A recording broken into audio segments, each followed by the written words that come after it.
Scottsdale, check. Chicago, check. Halfway through the inaugural Big League Wiffle Ball season, and one team stands alone at the top of the standings. Nine others will continue the fight to scrape and claw their way to the playoffs. Anything can happen down the stretch with two more tournaments yet to play, with every single game just as important as the next.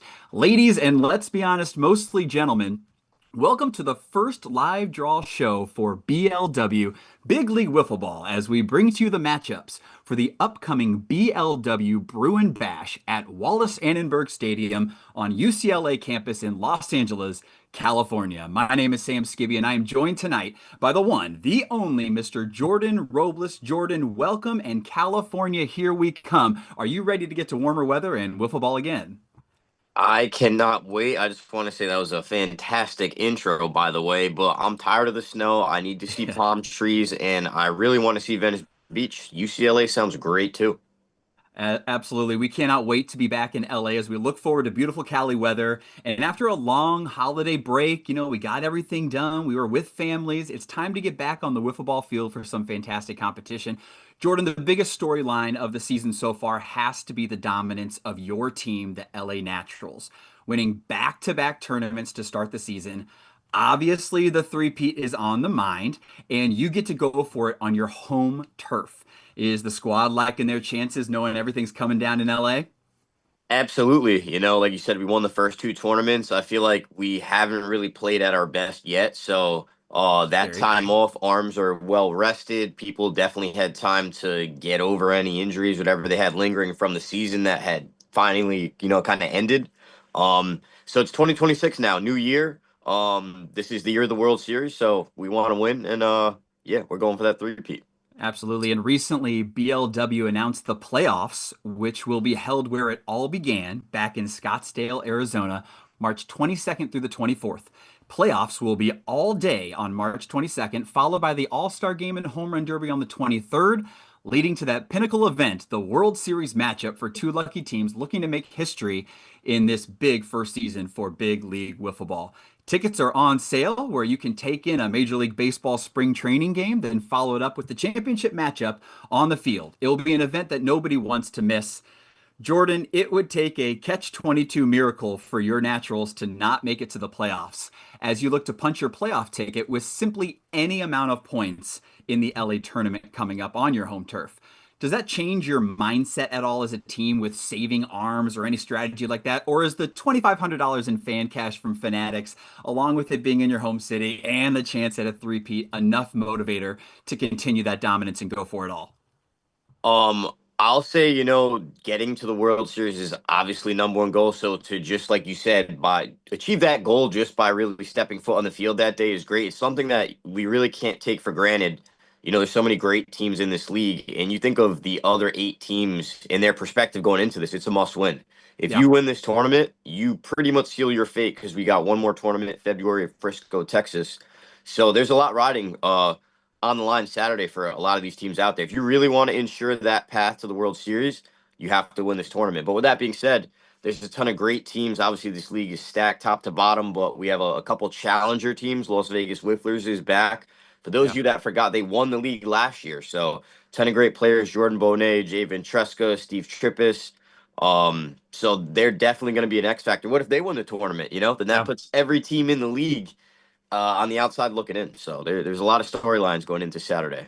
Yeah, it's a nice viewpoint to hear from yourself. That's a look kind of at the leaders of the pack in the naturals. We're taught a lot of the natural talk, I feel like, in all the podcasts. I feel like a ton of people leading up to it. They're all excited about the naturals and that three-peat. But let's take a look now at the points standings for the rest of the league, Jordan. So we're going to pull up the graphic on the screen. It should bring up all the different standings for the league for everybody to view here. And we're going to go from the top and work our way down just to give everybody an overview of what's to come and what's happening. Obviously, at the top of the list, we have your LA Naturals, 20 points at the top. That's two tournament wins. So 10 points for a tournament win, two tournament wins under your belt, 20 points, very much leading the pack. Followed closely by Arizona, who has a semifinal loss and a finals loss. So they have one finals appearance, and obviously in their other, they made it to a semifinal loss as well for Arizona. And then in Boston, right behind them, you have 10 points. They have a finals loss, and then they have a first round exit. Las Vegas Scorpions, right behind them at 8 points, semifinal loss and a first round exit, has the same amount of points as Miami with the same ticket there, 8 points. Chicago and New York are right behind them, back to back first round exits, still looking for their first playoff victory. Dallas, no playoffs in the first one, and then a semifinal loss, so getting that first playoff appearance. Philadelphia behind them with 3 points, first round exit, and a no playoff in Chicago. And then San Diego at the bottom, no playoffs for either tournament. The top six pro teams will make it to the big dance, along with two challenger teams. Like you said, challenger teams are coming. We've had some challenger teams. Now we are seeing a bit more challenger teams starting to make a big effort. But we have yet to see, Jordan. We have yet to see a challenger team make that playoffs in any of our tournaments so far. Let's chat about that real fast. As a hypothetical, let's just say it's a hypothetical situation for you, because I don't think this will be the case with two more tournaments to go, and the competition, especially slated to be in LA, is top notch. But in your opinion, if a challenger team never jumps into the top eight of a tournament, should we as a league invite a challenger team, or should we deviate and just take the top eight pro teams that at that point would have earned it, especially if none of these challenger teams make it? What's your thought there? That is a fantastic question. And I feel like by giving them the opportunity, if they fail to prove that they can make the final four, the semifinals of a tournament that they go to, they don't deserve to be in the World Series. I think it's honestly a slap in the face to the eight pro teams, if this is a professional league, to let other teams that are outside of this professional league skip the line. But with that being said, year two. And we're still working things out. Who knows? Yeah, and anything can happen. As it sits now, there will be a couple challenger teams looking to make history to be the first one to make that playoffs. And for some of these teams, it's going to be championship or bust. As you know, Las Vegas Whifflers, they won this thing last year. So it is championship or bust for them. And you got to believe they're going to want to break in not only the playoffs, but also punch their ticket to also be in Scottsdale, too. Let's break down these challenger rosters real quick. For the people that haven't heard, we've seen it on the screen a couple times. They've been popping up. But let's start with the Las Vegas Whifflers, as you said. You have a lot of experience with these guys, Jordan, so you kind of speak on them. But Steve Tripsis, Jordan Bonet, Adam Bonet, and Jay Ventresca, talk about this team and what they're going to bring. And tell me, in your opinion, where would this team fit in the current standings as well, in your opinion? I would say that they'd have to be top four. If you look at how they played all last season, I believe they won the first two tournaments. They eventually won the entire league. So you look at their performance in UF, they made the Final Four. So they're no stranger to making it to the end of all these leagues, all these tournaments that they play in. So Steve Tripp is a fantastic arm. He's played for well over a decade now at a very high level. Jordan Bonet, one of the best arms in the nation. Yeah. And with that being said, Javen Treska, I think he's 87 years old. He's played for 8 decades, but the guy still rakes. Um, so they're a very versatile team and not a team you really want to run into. But with that being said, someone's going to catch Las Vegas Whifflers. So we're about to find that out in the near future. That's truth. There's going to be three different teams that will face off against Las Vegas Wilfos. Let's move on to the next team. The O Bombers are going to be another challenger team as well. Some names that you know in this one as well. Sylvie Serrano is going to be making his appearance in this team, along with James Stein and Pete Tayton, who have also played as well. And then there's also some newer names maybe on the scene. Jeremy Launder, and then a young man by the name of James Lee. And a lot of people in the LA area, SoCal area, are really excited about James Lee. Has a great arm, has some highlight reels that are on Instagram that you can go out and see. Definitely a live arm for this team. And along with Sylvie Serrano, his experience, and James Stein and his experience, what do you have to say about the O Bombers? That's a roster I had no idea about, but you got James Stein, Wiffle connoisseur, legend of the game, yard national champion, Sylvie Serrano, UF champion, like you're talking about James Lee. If you're involved in the game of wiffle ball, you've probably seen one of his viral super Yeah. slider pitches that he throws. So I'm excited to see the guy play personally. I've met him at the MLW World Series, but I've never really got to see him play. So we're going to get to see him throw a fast pitch, and he's got a couple veterans to kind of really give him a lot of knowledge. I think that's a great team for James Lee, and altogether, that's a well-rounded team. Yeah, I agree. I think it's going to be really awesome to see James Lee kind of initiation into the fast pitch league, and he's going to be facing off against a lot of good pro teams, and then also have a chance to prove themselves and help out the O Bombers. You got to believe it might be an arm that they save for the end, or maybe they deploy him early, right? Maybe they want to prove it. He wants to go out there, that young gun, and wants to go out early and get those wins and really set the tone for his team, and he has a chance to do that for sure. And the last one is the Anaheim Apes. The Anaheim Apes are a group of SoCal, I believe UCLA guys as well. And we actually recruited a little bit of help with these all because it's a group of people that maybe we're not as familiar with. Tyler Moore, Zach Moore, Jordan Dreschler, Will Cantrell, and Justin Lee. I don't know if there's any relation to James Lee there. But there was an anonymous league member spoke upon their behalf and said that they're a very talented group of players from Southern California. They made it to the semifinals in their first year in SoCal. A comparison for them, Jordan, is a little bit like the CCW team that came to Chicago as well. So I feel like it's a good comparison. CCW had great games, and all of their pool play games were really competitive in each of those. They have arms that have experience. They've been working on throwing with no radar. So fast pitch is somewhat of a new realm for them, but they're looking to make that next jump. Any advice you have for a group that's kind of making that transition from that medium or monitored speed limit to making that first pitch against all these big name stars that are coming from around the country? Yeah, I mean, I would say try and find a scuff that you know will work consistently, and that you'll feel confident with. That's a big thing, and just try and pick up on tendencies.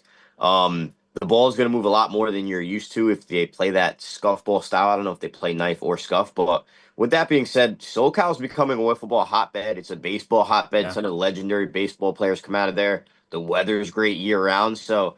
I mean, this could be the wheels turning for, the area of Southern California to be very, very talented when it comes to wiffle ball, and it's honestly awesome to see.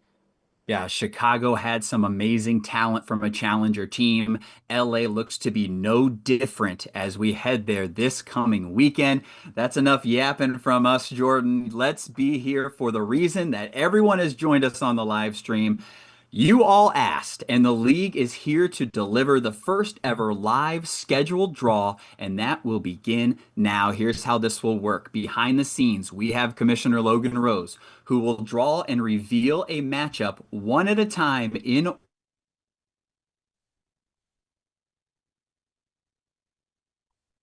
order until we have an entire time slot up and highlight a game in each slate. Now, a little bit tricky on this part. We have a slight delay from when we're going to see when you all will see, and then when we're talking. So I'm going to kind of give a little bit of a pause to hopefully get that matchup ready to go. I believe I have them in order, so I'm going to start with the first one. Jordan, you ready? Absolutely. Let's see All what we right. got. I know Logan's ready, so fans buckle up. The first matchup for the Bruin Bash will be it is the Arizona Saguaros versus the Chicago Bats to start off our 9 a.m. slate. And Jordan, we'll kind of give a little bit of time in between. We're going to do a quick talk about each one. We might have some repetition here, right? Because all these teams, they have a job to do.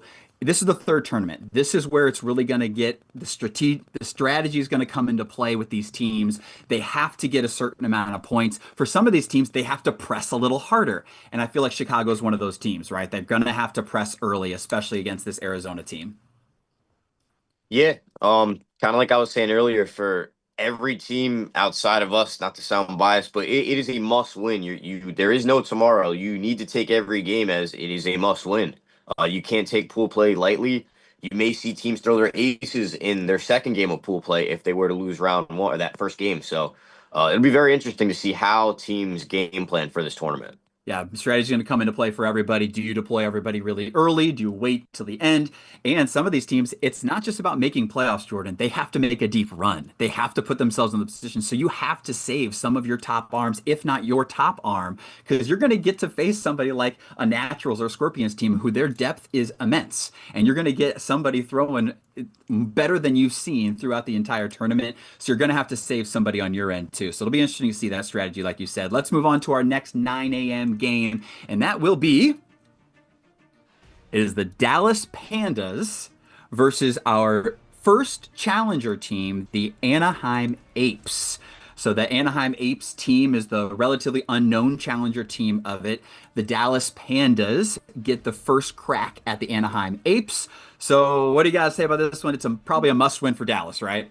Yeah, must win. That's a very favorable matchup. Must win, like you said. They have to win. But with that being said, we've never seen these Anaheim Ducks Yep. play. So what if they're very good Southern California baseball players? What if Yep. they got a guy that throws cheese and they got Babe Ruth of Venice Beach? Who knows? But And we'll sometimes I see. feel like those teams that are coming out swinging, if they have a guy like you said that can just chuck, and if he finds one grip, he finds one ball that works for him, he's throwing one strike down the middle every time, and it's fast. Anything can happen. And for Dallas, they need to come out swinging hard. They need to kind of continue the success they found in Chicago.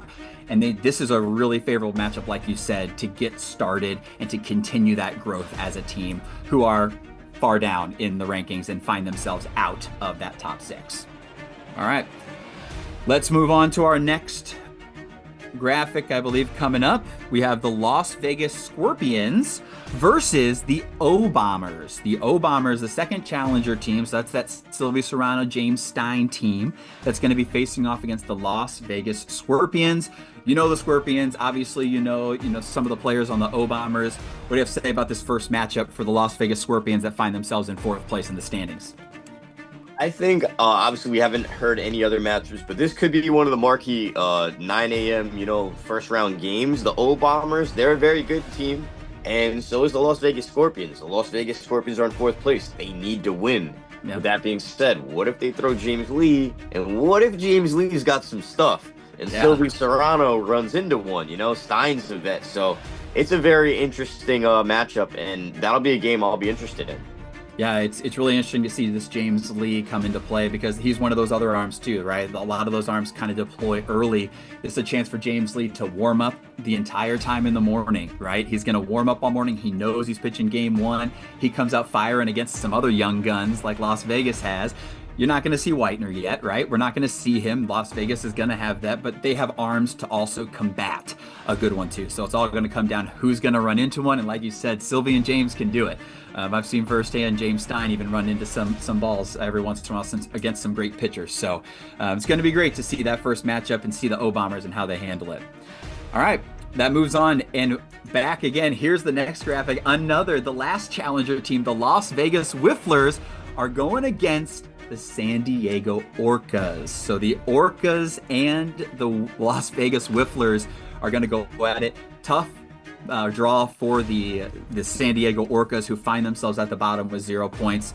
Hoping that they can maybe turn it around with the rest of their draw the rest of this time. But it's a tough matchup for the Las Vegas Wifflers and San Diego Orcas. Are the Wifflers going to take it lightly, knowing that the Orcas have 0 points, though, Jordan? Absolutely not. That's not a matchup you want if you're the San Diego Orcas, and like you said, you're sitting in last place. But they've been playing a lot of wiffle ball lately. I don't know how much wiffle ball Las Vegas Wifflers has been playing, so who knows? You're in this league for a reason. Why don't you, show why you're here? Yeah, absolutely. It's a good point indeed. San Diego Orcas are probably going to be all in or bust pretty much for this tournament. They need to make that playoff spot. And this could be a chance for them to, A, get warmed up in this game, and hopefully they can win another 2, at least keep it close. Or are they going to go for the gold here and try to catch Las Vegas Wifflers on their heels? We'll see. And then we have one more matchup in this slate for 9 a.m. We'll bring it up now, and that is the Boston Harbor Hawks versus the Los Angeles Naturals. And that'll end slate 1 for 9 a.m. Now, this is a rematch of the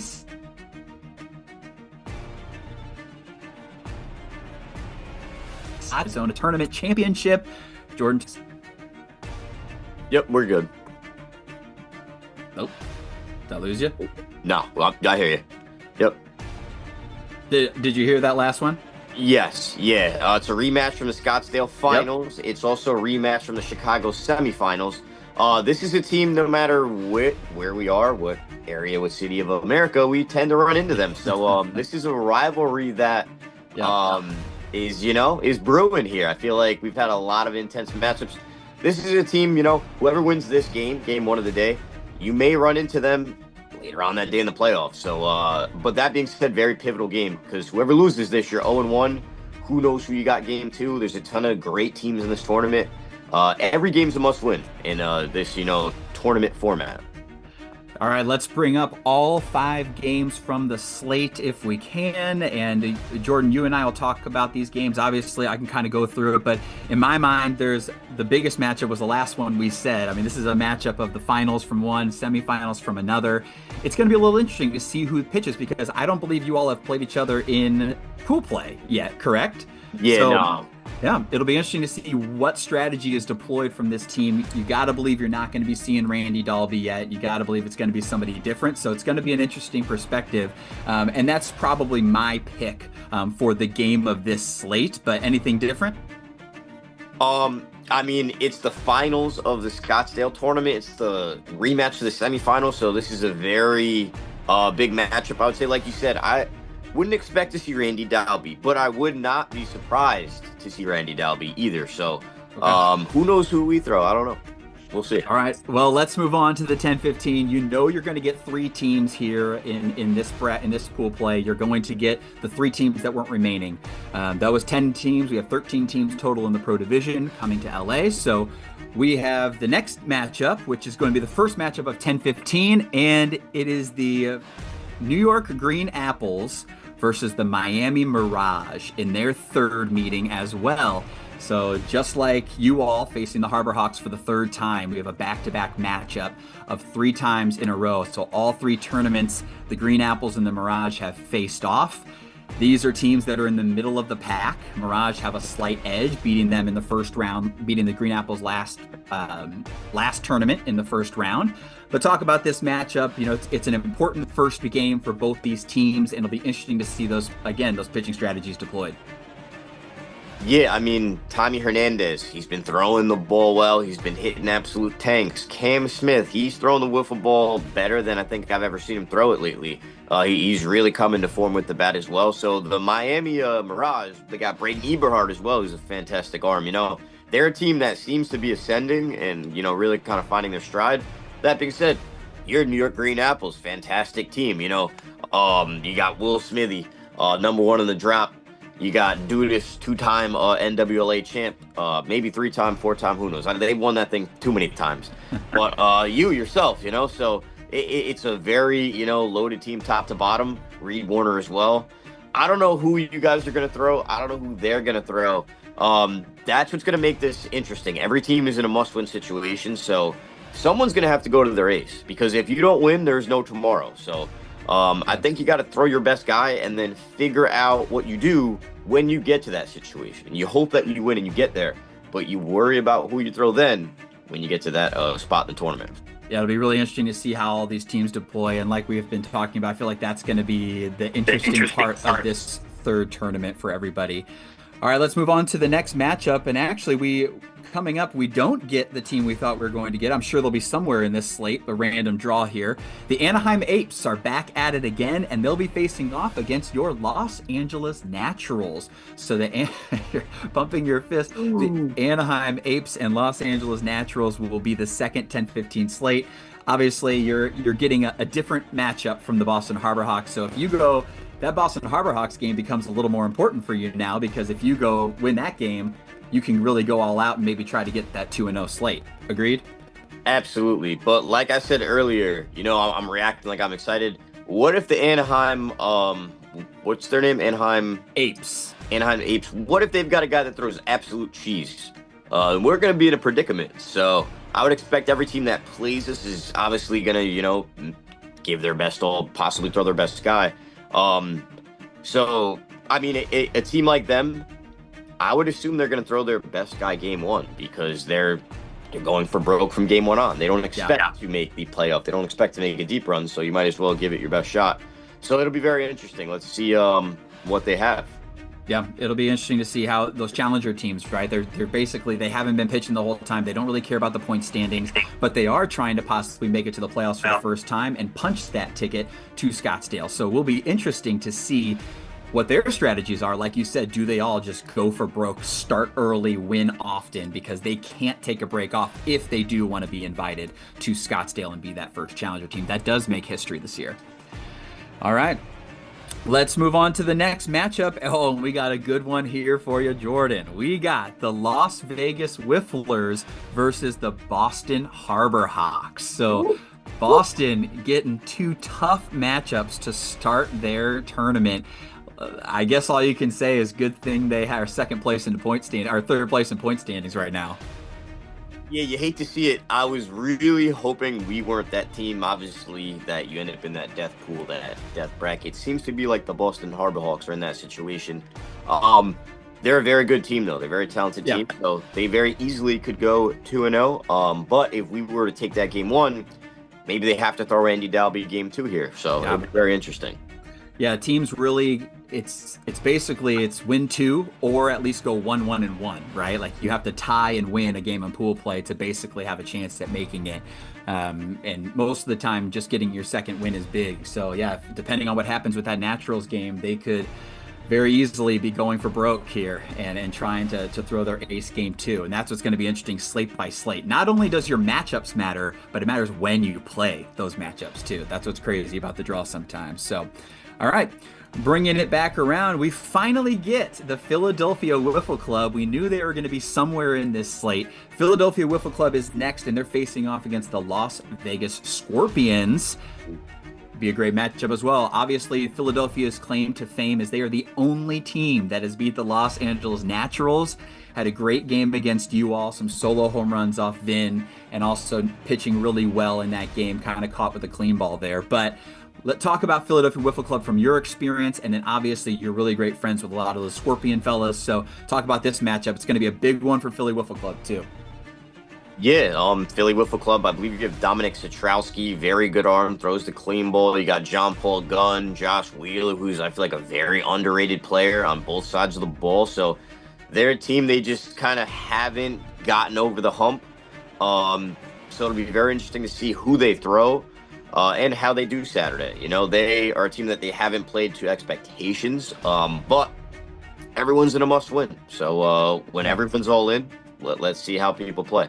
Yeah, and from a different perspective, you know, Las Vegas is probably like, okay, like this is so far a decent draw for us. We have the O-Bombers to start it off in slate one, challenger team, haven't been playing as much as everybody else, and then Philadelphia, who's coming off of a Chicago that they'd like to forget, right? So I mean, for Philadelphia, they could turn the ship, right the ship right away, and come in with a new fire. Or that Chicago tournament could be lingering in the back of their minds. So let's hope it's the former, because the latter would not be a good mindset to be in for Philadelphia. And they're going to have to come out really hard facing off against the young Scorpion team. All right, and we'll bring us to the final one in this slate, and then we're going to bring up a graphic with all 10 of these matchups. We'll be able to see all 10, so my apologies for everybody from the first 5. But the last one in the 10-15 slate is the Chicago Bats versus the San Diego Orcas, Jordan. This is a fun matchup right here. I mean, this is a team, San Diego Orcas are looking and fighting and clawing. They're trying to figure out a way to the playoffs. Chicago Bats make the playoffs for the first time, or sorry, they make the playoffs back-to-back times. They're looking for their first playoff win. So they also, after facing off against the Saguaros, they also are going to have the San Diego Orcas to have to deal with. And if the Orcas lose to the Las Vegas Wifflers, they're going to be going for broke against the Bats to try to do that too. So this is going to be an interesting matchup slate too. Absolutely. Two teams, very similar situation in the standings. And like you were saying, it is a must win. Whoever, if you lose game one, if you win game one, you're looking at this, we need this one. We cannot afford to lose to this team. Both sides are saying that. So it'll be very interesting. Yeah, and they're both playing in back-to-back slates to start their tournament in LA. So they're going to have a really important first game, but if that doesn't work out, they have to go to their ace the second game. So then there again comes that strategy. Do you deploy your ace early, or do you wait for that second game to deploy your ace because you know that one's a must win too? Obviously the Bats are getting Keaton Kimmel back. Keaton Kimmel, you might have, rested his arms. He might be able to kind of start it off for that first game to see what he can do against the Saguaros, and then after that you maybe roll to some of your aces that have been bringing you home, like the Bryson Livingston, the Justin Halls, or you just go right to them right away and go for broke. So again, always an interesting to see, and this tournament 3 is going to be the biggest shower of how it's going to be for strategies for teams. That brings us to those are the 10 games from the 9 a.m. to the 10:15, the morning slate, as it were. I believe we're bringing up a graphic now for you to see everything. Jordan, I don't know if any of these have popped into your mind out of all 10 of these games that are listed. I know we talked about the Harbor Hawks and the Los Angeles Naturals. Is another game in your mind that Harbor Hawks Wifflers game? Is there another game that pops out to you? What do you have? Absolutely. I feel like the Harbor Hawks Wifflers game, that is definitely one where what do the Wifflers do? Who do they throw? Do they try and ride Trippus all throughout pool play? If they lose game one, are they forced to throw Bonet? It'll be very interesting. If teams can kind of force Vegas to throw Bonet earlier in the tournament, that definitely helps the field. But we'll see. They're a very good offensive team with that being said. So if they were to give up 1 run, 2 runs, they're not out of any ball game. And I tell you what, I still have that Bats Orcas game in my mind because I feel like that game has so much implications with not only the middle of the pack, but also at that bottom tier too. And the Orcas are just looking for that first playoff victory. So if something happens with that Wifflers game and they drop that game, or they can somehow get a tie out of that game or something, and then they go all out, go for broke against the Bats, then all of a sudden they're looking at, oh, hey, we're a tie away here in slate 3 from getting our first playoff victory, and then the chaos would just ensue, right? You have a team right now with 0 points. If they make it to the playoffs, then all of a sudden there's 3 or 4 teams from the Pro League that are out if you have a challenger team and the Orcas making it. So anything can happen, Jordan. Anything can happen. All right. Absolutely. Let's bring it to the next slate of games. We have 2 more slates to go. This is going to be our 11:30 slate. 5 more games. We'll get to it, and then we'll kind of go through the matchups and see if we can figure out who has the quote-unquote, the hardest schedule. We'll kind of try to figure those out too at the end. But the first matchup of this 11:30 a.m. slate is the New York Green Apples versus the Dallas Pandas. So another interesting matchup, 1 point away from each other in the standings. Green Apples have a slight lead over the Dallas Pandas, but this is the first time these teams are going to face each other. And again, it's an interesting matchup because you have all these pitching strategies we talk about. Are the Pandas on the outside looking in? If the Pandas, the Bats, and the Apples all make the playoffs but lose in the first round, the Pandas are still behind, right? So the Pandas are the ones that have to press a little more. Do they save their pitching for that last game? Do they come out all on top? Do we throw Brody early? Do we throw Brody late? I know Logan has said before in the podcast he wishes he didn't have to throw Brody all those games in Chicago.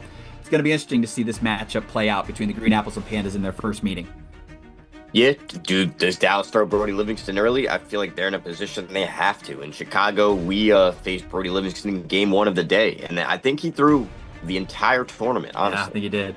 So I wouldn't expect him to not do that. Like you just said, they're kind of on the outside looking in. And the Green App, you guys are a very talented team, very good lineup. So you have to throw your best guy. And with that being said, they're gonna have to score too. So Reed Warner throws cheese. Bailey's got stuff. You got stuff. So I mean, Flackney throws gas too. Like I forgot you guys have Flackney too. But I forget this is a matchup that has not happened at the prior Yeah. tournaments. Like we haven't played you guys. We luckily played the Dallas Pandas last tournament, but there's still a lot of teams like haven't played the Orcas either that you just haven't matched up with. With that being said, we played the Harbor Hawks every single tournament. So Mirage as well. Yeah, It's just the way things fall. I feel like every team too, when you go to tournaments, like you go to plenty of tournaments, you want to play different people than you've played, right? You don't want to just go to tournaments and play the same people you play on the East Coast in your leagues all the time. You want to go to tournaments, you want to play new people. You want to get that experience. You want to get better by playing different competitions. So this is the first chance that the Green Apples will have with the Pandas and matching up for that one. So a good way to start this 11:30 slate. Speaking of another matchup that hasn't happened yet, Miami Mirage will get their crack at the O-Bombers. So the O-Bombers, that Sylvie Serrano team, James Stein, James Lee. This is a chance for James Lee. If he's throwing well in game one, he throws game two with the Miami Mirage, and all of a sudden, hey, James Lee might have the O-Bombers at 2-0 to start their season. Who knows? Yeah, you never know. And you got Braden Eberhardt with the Miami Mirage. Is he their pool play guy? As I've said, Cam Smith's been throwing the ball great. Tommy Hernandez throwing the ball great.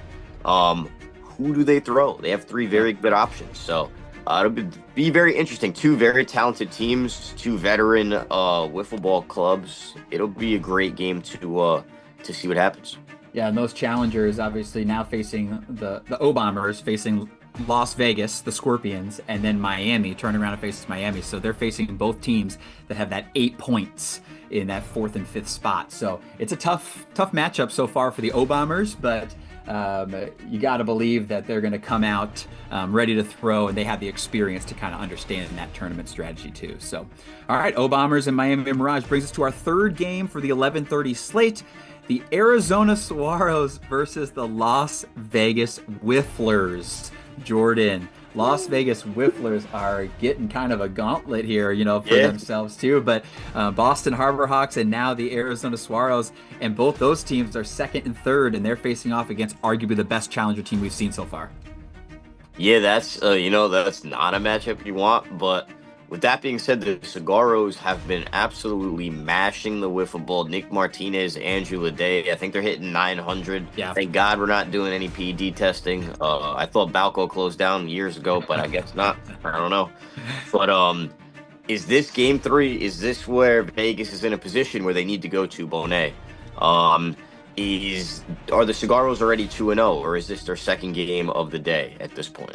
Yeah, and I feel like this is game three for the Las Vegas Wifflers. They have three slates in a row that they're playing. And, fatigue might come into play if they haven't been playing all year. If this is one of their first tournaments that they've been playing in, or first tournament in a while. Obviously, you have UWIFs and things like that. But they're facing off against Boston, San Diego, and Arizona, two teams that have a lot of points and one team that's hungry to prove themselves. So you got to believe the Las Vegas Wifflers are going to get everybody's best that they face off against.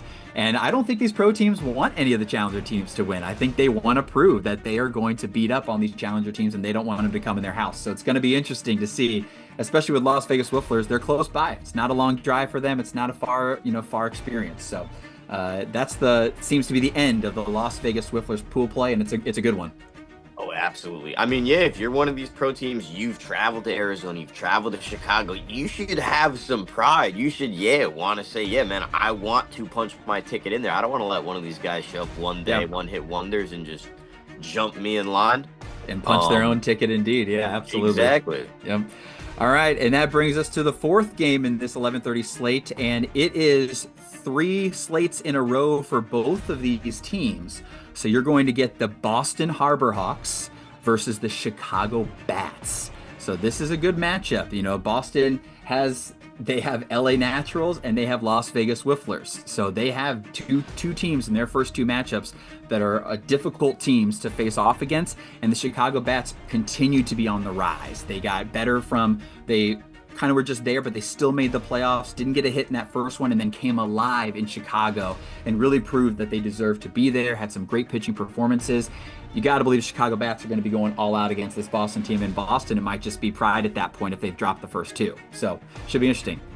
Yeah, absolutely. Could be a must win for both teams in this third game of the day.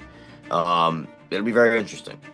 And the first thing I noticed about the schedule after we finish, well, we're going to finish the slate in a second, but the first thing I kind of noticed that popped out to me was Chicago and Las Vegas Wifflers have the same exact schedule. So they both play Arizona, Boston, and San Diego. So it's kind of an interesting perspective on that too, is both of those teams in that spot are facing it. And Las Vegas Wifflers, like you said in our last matchup, they're trying to punch their ticket. Chicago's also trying to get in the position to punch their ticket. They don't want Las Vegas to jump them, like you said. So interesting perspective, same exact schedule for them. So, all right. And the final one in the slate for 11:30, we have the Philadelphia Wiffle Club versus the Anaheim Apes. So Philadelphia Wiffle Club versus the Anaheim Apes. They are going to be facing off. Philadelphia Wiffle Club, so far, they have the Scorpions, right? And then they didn't play in the first slate, had the Scorpions after that. Depending on what happens with that Scorpions matchup, if Las Vegas beats Philadelphia, they're going to have to come and go all out against this Anaheim Apes team. Yeah, you got to think, do you throw Dominic Sotrowski game 2? Do you not throw him against the Scorpions? You make sure that he's fresh and throwing his, top velocity game 2 in a favorable matchup. Who knows? Do you go to John Paul Gunn? He's a guy that can definitely throw the wiffle ball. We have not seen that yet. But definitely a game where we could see the depth of the Philadelphia Wiffle Club. And it's a matchup, if you're them, you like. You definitely like this. It's a must-win. Las Vegas Scorpions, that's a tough one, but if that doesn't go your way, you're now 1-1 in your second game, and you're hoping at worst for a tie going into game 3. Yeah, with Josh Wheeler and Spencer Foss arguably being their 1-2 punch too. We talk about Dominic Sotrowski, and yes, he did help beat the Naturals, but we talk about Josh Wheeler and Spencer Foss being kind of that 1-2 punch for Philadelphia. If they can sneak a game from Las Vegas and add some chaos into this whole thing, then all of a sudden they have a favorable, so on the flip side, then they have a favorable matchup going into Anaheim where you said, hey, maybe we can throw off and we can throw Johnny Gunn, give him those reps, right? Maybe we can get Johnny Gunn some activity. Or do they say, you know what? No, we didn't make playoffs last time. We go Josh Wheeler game 1. If he's good, we keep him going game 2. You never know. So it's going to be interesting to see what with teams, because that's two strategies that they could deploy that we're saying here, and I'm sure they're thinking of so many more as we head into it. So that makes a lot of sense to me, that Josh Wheeler game 1 matchup. You got to think too, you want to put these good teams like the Las Vegas Scorpions in a must-win situation. You take a game from that team in pool play, maybe they have to go to Whitener. So everyone, it's a must-win. If you want to make the World Series, you control your own destiny Saturday. And obviously, we haven't got to the Philadelphia Wiffle Club's final game, but in their heads, another strategy that people sometimes think about is, the Scorpions they're our hardest game, right? Let's throw off for our hardest game so that our aces can be on it. But then you're putting yourself in the back seat, looking at it like you're looking in the front seat, going, wait a minute, we have to win these 2 games. What if the other team, like you said, throws somebody that throws 90, and all of a sudden you're coming away with 2 losses, and you wish you would have thrown your ace early. You got to believe that's going to be the strategy they deploy for sure. All right.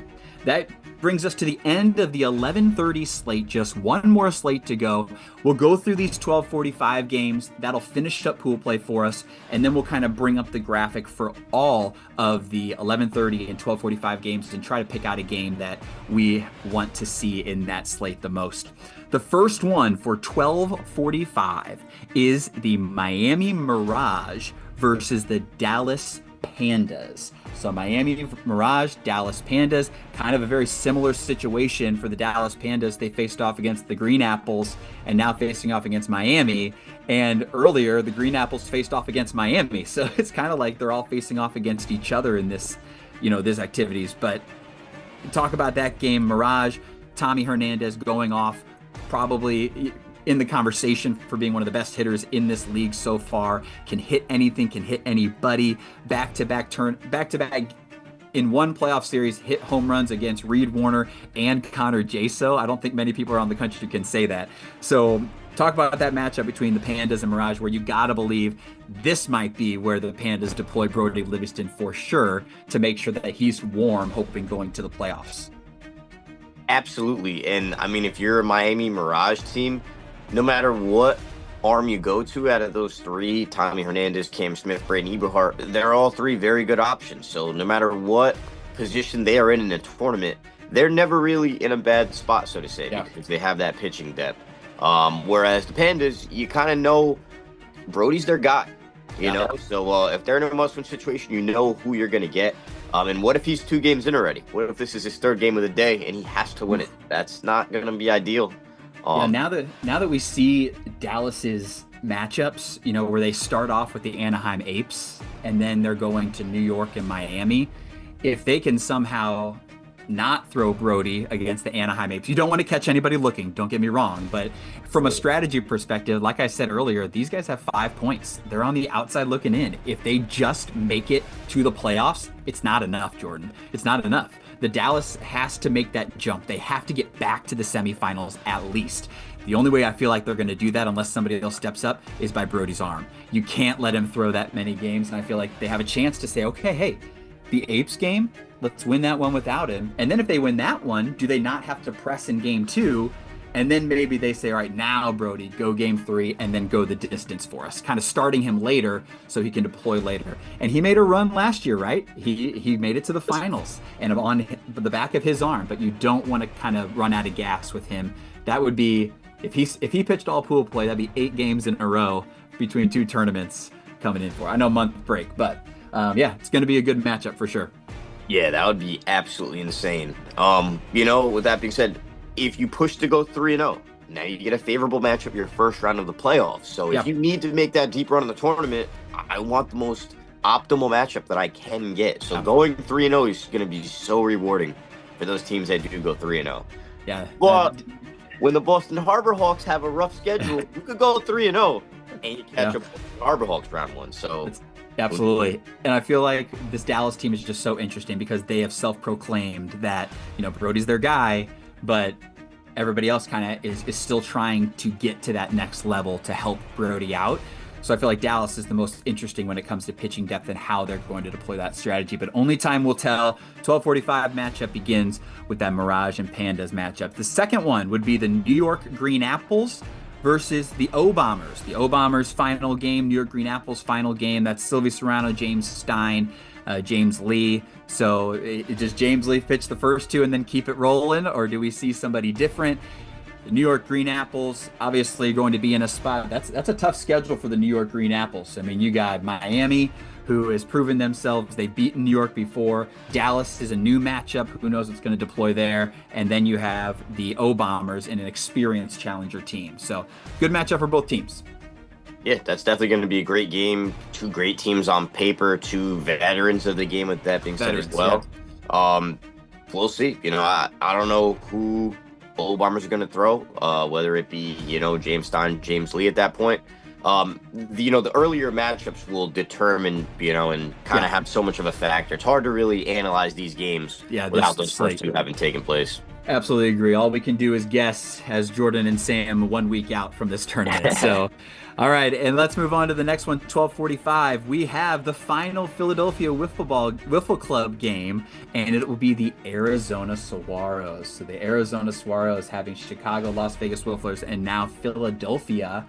You know, Arizona thinking, okay, Las Vegas Wifflers is a tough second matchup, but now we have Chicago and Philly who are at the bottom of the standings. You could see that as on one side, Jordan, you could say, hey, they're at the bottom of the standings. Like, we got this, fellas. Like, even with Las Vegas, we got this. But those 2 teams are going to be coming for the gold because they want to just punch that ticket, get to a place where they can punch it in Dallas to get to Scottsdale. So it actually might be a not so great place for the Saguaros.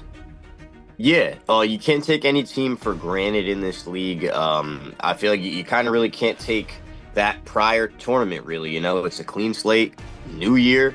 Every game is a must-win. Every team in this league outside of us is in a must-win situation. So it's going to be a lot on the line Saturday. Yeah. Wouldn't it be great though, Jordan? Like, from just a perspective of drama, if you all just lost all of these games in pool play and then you don't get any points and then people catch up, man, that would be it would just That add would be chaos. Just that something to would be consider for your horrific. team to add some drama, to the league.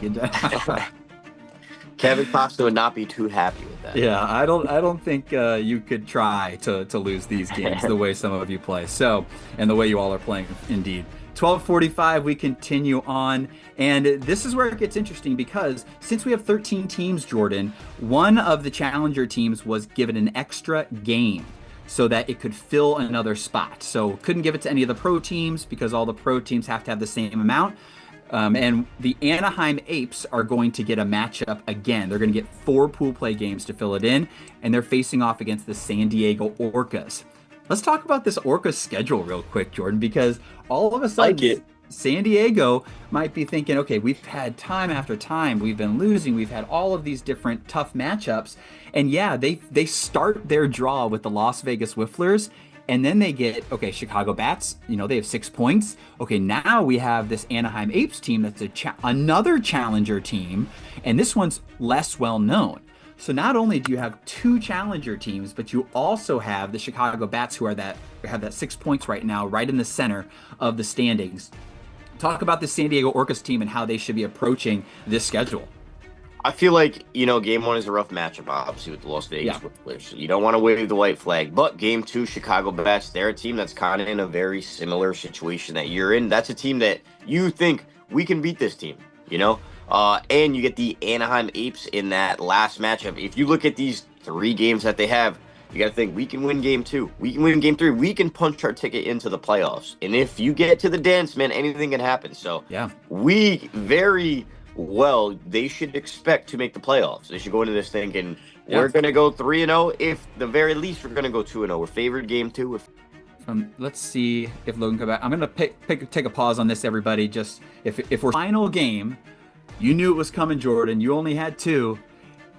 Can you figure out who it is? Who's left? So listen, I teach phys ed for a reason. I'm not going to pretend that I am smarter than I am. Who do we got? You got the Las Vegas Scorpions. So another great matchup. Scorpions, Naturals. I mean, I feel like when you Wait, we got 4. Wait, that's our 3rd game, 4th game? That's your 3rd game. You didn't have anything in the 3rd slate. Okay, so we have Boston, Anaheim Boston. Apes, Okay, yeah. and then the Scorpions. Yep. Wow. So, that's 2 really good teams. You have 2 teams that you all are facing off in the top 4 of the standings. So between Boston, Scorpions, and you all, that's 3 of the top 4 teams that all face off against each other sometime. And then you add the Apes into that. I know you're all you were pumping your fist on that Apes game, excited about that one because the Boston game's going to be tough to come out. You got to believe it's not going to be Randy Dalby, but maybe they decide, hey, maybe we do need to go for it all because they have LA and Las Vegas Whifflers back to back. So maybe you don't see Randy Dalby in the playoffs anymore. Although that guy's got a rubber arm, it seems like, at any age, so he can go the distance for sure. But, talk about your schedule being with, Boston, Anaheim Apes, and the Scorpions. I mean, that's a pretty tough schedule. Boston, great team. Team we played in the finals of Arizona, semis of Chicago. Las Vegas Scorpions, team we played in the semifinals of the Scottsdale tournament. So, 2 very good teams. So we're going to have to beat one of those 2 teams. Who are we going to throw? That is definitely a good question. We're going to need to score, too. So we're going to be facing very good pitching. That could be a game where maybe you see Whitener. If they're 1-1 going into game 3, that's a must win for them. If we're 1-1, maybe we have to go J-So. Who knows? Yeah. It's going to be so interesting. And what an interesting perspective there, because you and I have been saying over and over again in this broadcast, we've been saying anything can happen. It almost needs to be BLW's tagline at this point. Like anything can truly happen. And I was joking when I said the whole statement with you all about what if you guys don't make playoffs and you get 0 points, and all of a sudden, but it could relatively happen. Like it really could. Got a tough 3 games. Yeah, if Boston and Las Vegas both say, hey, you know what? Let's go all out, and maybe we get closer, and we do that. But it's a big risk, right? Because you're facing off against the best team that's won the past 2 tournaments. You can hit, you can pitch, you can deploy anybody you want at any time. But it also changes your all strategy. If you would have had an easier matchup in game three, your strategy changes. But now that you have two tough games, strategy might be different in that Boston game. It's going to be interesting to see how you guys talk about that in the next week. Absolutely, definitely a lot of conversations to be had. But it's going to be exciting, man. Like you come to these tournaments to play the best. You're going to play three very good teams, and let's see where the chips lie. We'll if the graphic hasn't already come up, we'll bring up the graphic with the 11:30 and 12:45 matchups. That's 10 great games that we'll see in that slate. There's some games that are like, that's fine. Like this, something will happen. But there's just some games in here that'll be really exciting. I don't know if any of them jumped out at the page at you, but I mean that last game that we just talked about, Scorpions Natural, is going to be a big one. I like to think that Saguaro's Las Vegas Whifflers game is going to be a really good one. Obviously, Arizona finds himself in second place, and I say second place, but it's a close second place, right? They have a team right behind them at 10, and then two more teams right behind them at 8. All of a sudden, these Arizona Saguaros, when you face off against two hungry teams like Chicago and Philadelphia, and that third slate game with the Las Vegas Whifflers, I feel like anything can happen with their schedule too. And now you find these top teams finding like, oh gosh, like we can't take a break anymore. We got to keep going for it. Yeah. Cigarros have been absolutely mashing the ball. So, I think that Arizona Cigarro Las Vegas Whiffler game, I think there's going to be a lot of runs scored. So, if you want to see some offense, that's the game I definitely suggest you tune into. Absolutely. Jordan, we have seen some great matchups. That is the entire slate of games. Coming up on social media, all the games will be posted again. People could go back and rewatch, or I'm sure there's many out there that are writing it down feverishly as they're going through, as we're kind of revealing these matchups. They're writing down for each matchup. From what I can see, because I wrote them all down, from what I can kind of tell just based off of this, I feel like you got to say the Boston Harbor Hawks have the toughest schedule. I feel like we talked about them facing off against LA, the Las Vegas Whifflers, and then that middle team that's going to be hungry, the Chicago Bats. I feel like you got to think that those first two matchups, they instantly could go loss, and then all of a sudden they're on the outside looking in. Like it's a tough schedule to start their tournament. Yeah, it's a tough schedule, and the timing of when they play these teams is not ideal at all. But yeah. I mean, you're gonna have to beat a good team at some point. If you're the best, you should be able to, beat whoever stands across from you. So, I mean, there's a lot on the line, like we've been saying, and you control your own destiny. You want to make the World Series? Go win this tournament. And I'll tell you, on the opposite side of the spectrum, I feel like we got to pinpoint again the San Diego Orcas. I feel like they got to be sitting pretty, jumping up and down, high-fiving everybody. Like, this is the draw we needed to make our first playoff appearance. You got to believe they kind of had the lowest strength of schedule for their schedule. Has nothing to do with the opposite teams. It's just the matchup and the breakdown of the entire schedule in its entirety. Yes, they have the Las Vegas Whifflers, but then they have favorable matchups for themselves with the Anaheim Apes and then a middle of the road team like Chicago. So Chicago seems to be in the conversation everywhere, right? Chicago's in the conversation of they're that middle of the road team that can be a deal breaker for some teams, or it could be just a blessing for a team to face. I will say, though, that Chicago team, they have a tough schedule, too. I feel like they're going to be kind of on the tougher side with Arizona, San Diego, and Boston. So some interesting matchups, some interesting things, but talk about San Diego one more time. Anything you want to say about them kind of making that next jump? I feel like, they have a fantastic pool play draw. So, you got to score runs, right? No matter who you throw, you got to score runs for your guys. So, watch some film, try and get a good game plan going, and there should be no complaints. What more could you ask for outside of this draw? You're not playing a top 5 team in any of these 3 games, so let's see what happens. And something to think about too is the San Diego Orcas, or I'm sorry, let me think about this again here. The Anaheim Apes, the Naturals. You guys are catching. Draw too. You guys are catching the Anaheim Apes, I think. Oh no, you're not. Never mind. It's the San Diego Orcas. No, I was right. The San Diego Orcas actually will be catching the Anaheim Apes in their 4th pool play game. Oof. So the Anaheim Apes might have no arms left. They might be tired. Maybe they already punched their ticket. Maybe they throw off, or maybe they have to go all for broke again and they're tired. So the Orcas have position here that it might be the best possible case scenario for the San Diego Orcas as well. A couple other things I kind of noticed on the schedule: the Mirage, the Pandas, and the Green Apples. And I feel like I hate to say this about these three teams, outside of like Tommy Hernandez and Cam Smith, and their prowess, on field, loudness and excitement level. I feel like those three teams are kind of boring, to be honest with you, in the sense of the standings, right? They're Yes. all in that centerpiece. There's no teams at the top. There's no teams at the bottom. All three of those teams are just in that center. And here's the crazy part, Jordan. They all play each other. So those three teams all play each other. And we say that's boring, but quietly, it could be the most exciting trio of games that we will see in this tournament because that could make or break not just their playoff appearances, but other teams around them. It has implications everywhere you go. So some middle of the road teams like them and the Chicago Bats having a huge implication in how the standings could look next week after it's all said and done.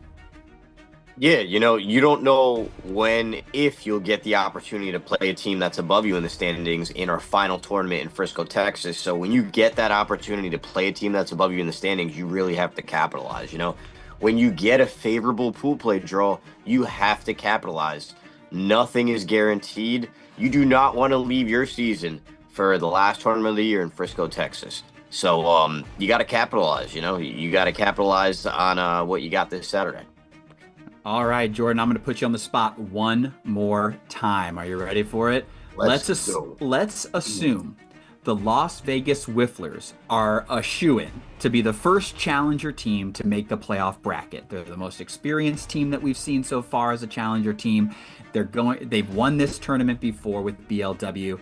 So if you just have that one team into the playoffs with 7 other pro teams, that means at least 3 pro teams will not make the playoff bracket. At least 3. So I'm going to give you 3 categories of teams here, Jordan.